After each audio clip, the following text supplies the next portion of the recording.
Si Feliz ang tinanong ni Era kung siya ba ang may idea nung kumuha sila ni Samson ng baby maker. Tugon naman ni Feliz na sinabi sa kanya ni Samson na yun lang ang paraan para mabuo ang pinapangarap nilang pamilya. Sumagot naman itong si Samson at sinabi niya na hindi siya ang may gusto kundi itong si Feliz at hindi naman siya basta-basta papayag sa gusto nito.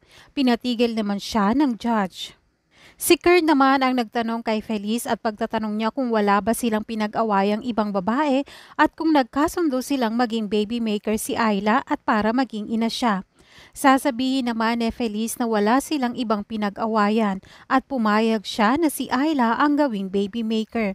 Nang si Lilet naman na nagtanong kay Feliz kung pumayag ba itong may mangyari kay Ayla at Samson, tugon naman ni Feliz na pumayag lang siya at hindi na natuloy ang sinasabi niya dahil sinabi ni Lilet na oo at hindi lang ang sagot niya. Kaya nga ang sagot ni Feliz ay oo. So, ibig sabihin lamang na siya talaga ang may gusto at walang pwedeng ikaso na concubinage kay Samson.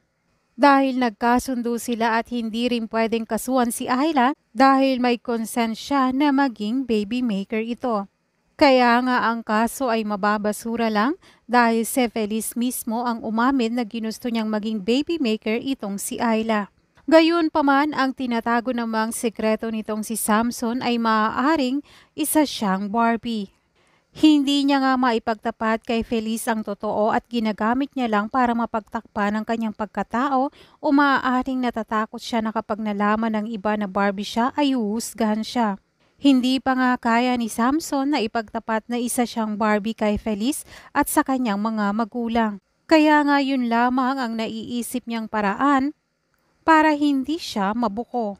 Pero kapag hindi nagtagal at nalaman ni Ayla ang tungkol dito na ang kapatid niya pala at si Samson ang tunay na may relasyon, dito na malalaman na Barbie talaga itong si Samson. At kapag nalaman ito ni Feliz ay maaari din siyang kasuhan ng violence against women.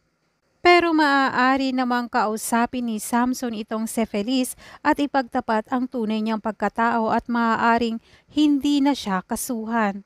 At pwede pa silang magkasundo na si Feliz na lang ang mag-alaga ng naging anak nila ni Ayla. Para nga wala ng problema at maging malaya na rin itong si Samson. Yan ang dapat nating abangan sa Lunes sa Lilet Mochas.